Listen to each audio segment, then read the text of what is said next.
Thomas Soto, vous recevez Guy Birenbaum pour parler de la page de soutien aux bijoutiers niçois qui a fait polémique depuis plusieurs jours. Cette page sortie de nulle part sur Facebook et qui aurait déjà recueilli, alors je regarde le chiffre à l'instant, 1 543 860 soutiens. Alors on va pas faire le procès du bijoutier, ça c'est la justice qui s'en chargera, mais on va juste essayer de comprendre cet emballement autour de cette page. Bonjour Guy Birenbaum. Bonjour. Je dis aurait recueilli parce qu'il y a beaucoup de zones d'ombre et en tout cas beaucoup de questions à se poser autour de cette page de soutien.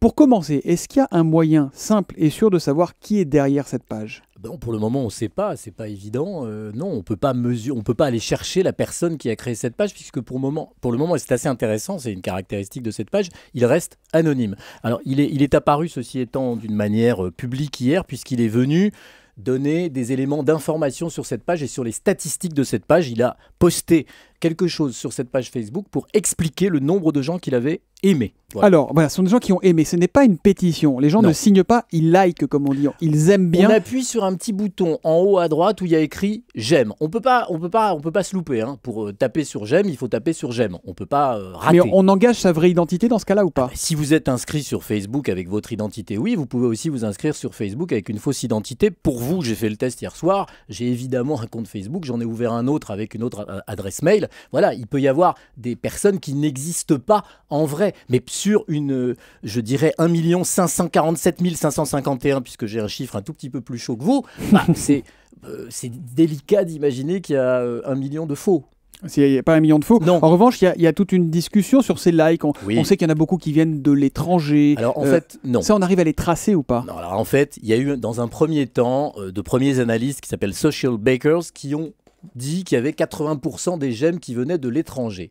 Sauf qu'ils n'avaient pas encore les données qui viennent de Facebook. Je ne sais pas si vous imaginez le nombre de données que traite Facebook. Je rappelle à nos auditeurs qu'il y a 1,15 milliard de membres sur Facebook. Et en France, 26 millions, 26 millions d'actifs. Bon, donc ça veut dire qu'il faut le temps que ça mouline, tout ça, c'est des machines. Et maintenant, d'autres analystes sont venus et qui disent non, mais en fait, c'est une agence qui s'appelle l'agence KRDS. Alors, j'ai pas plus confiance en KRDS qu'en Social Bakers, pour être clair, mais qui nous disent non, ces likes viennent de 98% de France, et on a en même temps le responsable de la page qui est venu hier pour dire non, regardez, ça vient de France. Alors, Guy Birenbaum, je vous pose la question, vous qui êtes le spécialiste Internet et réseaux sociaux d'Europe 1.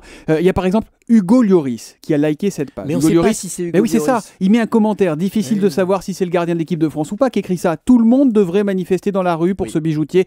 Moi, je suis allé voir la page d'Hugo Lloris, enfin, ce vrai ou ce faux Hugo Lloris. Cette page-là, il y en a, vous tapez Hugo Lloris. Ça paraît crédible. Mais oui, mais tapez Hugo Lloris, vous allez avoir une surprise, Thomas, vous allez découvrir qu'il y a plein d'Hugo Lloris. Alors, c'est très simple, on a plein de journalistes sportifs formidables ici, il suffit qu'il téléphone à Hugo Lloris et puis on va lui poser la question. Mais rien ne nous permet de dire à l'instant présent. Mais en tout cas, ça fragilise l'ensemble de ce qu'on trouve, de pétition, pas seulement celle-là d'ailleurs. Parce que ça concerne des gens connus, mais enfin des gens connus en France susceptibles de liker cette pétition, c'est pas eux qui sont intéressants. Ce qui est intéressant, je vais vous donner moi le chiffre qui est intéressant.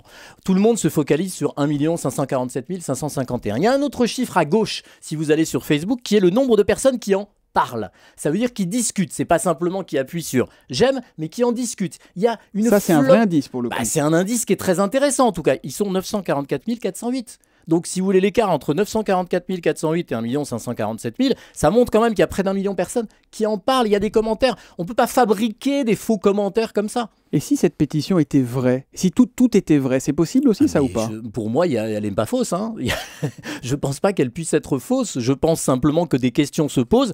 L'une des questions intéressantes qui se posent, des gens disent on peut acheter des j'aime sur Facebook. Comme on achète des followers sur Twitter. Oui, alors pour vous faire plaisir, je suis venu avec des tarifs. Je vous ai amené un tarif, je vous ai trouvé, je vous le donne. Vous pouvez acheter 500 000 j'aime pour 3 999 €. Voilà le papier, c'est simple, vous avez l'adresse. Il y a le papier, je le montre sur europe1.fr. Simplement, c'est pas parce qu'on peut acheter que c'est le cas là. Encore une fois, il y a 944 408 personnes qui en parlent. Il va falloir attendre quelques jours pour qu'on puisse vraiment mesurer et tracer tout ça de près. Est-ce que ça veut dire qu'en fait Facebook et les réseaux sociaux ne peuvent pas être considérés aujourd'hui comme des canaux d'information fiables ? Mais on n'est pas en phase d'information, Thomas. On est en phase de gens qui débattent, qui discutent d'une conversation mondiale. Ça devient une information parce que ça arrive à la une des journaux. Ça devient un fait d'actualité. Ah bah oui, c'est ça qui est intéressant. Elle est là l'erreur peut-être ? Si c'est un fait d'actualité, pourquoi faut-il s'étonner que tant de gens s'y intéressent ? intéresse?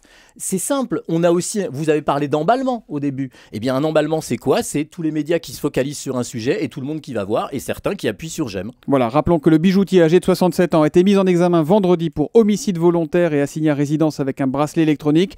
Et que pour des commerçants niçois, eh bien, il est temps d'organiser une marche blanche. Ce sera cet après-midi à Nice pour exprimer solidarité et dénoncer les agressions en général. Merci Guy Birenbaum. Merci. On vous retrouve ce soir à 20h sur Europe 1 avec David Abiker pour Des clics et des claques.